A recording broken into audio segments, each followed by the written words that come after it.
প্রকৃতির ঋতু পরিবর্তনের মতো মানুষের জীবন অনেকগুলো অধ্যায় আসে। প্রতিটি বয়সেরই নিজস্ব রূপ, রস, সৌন্দর্য এবং আলাদা বৈশিষ্ট্য আছে যা উপভোগ করা উচিত। বয়স হলে মানুষকে যে সবসময় বিশ্রাম নাও, রেস্ট করা বলা হয়, তা খুব ভুল ধারণা।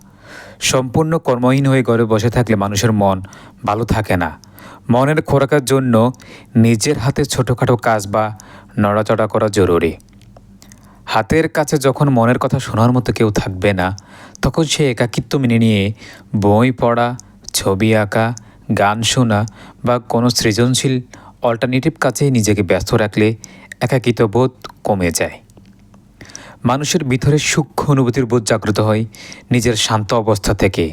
প্রতিদিন অন্তত 10 মিনিট চোখ বন্ধ করে স্থির হয়ে চুপচাপ বসে থাকলে মন শান্ত হয় এবং কাজের গুণাগুণ বৃদ্ধি পায়।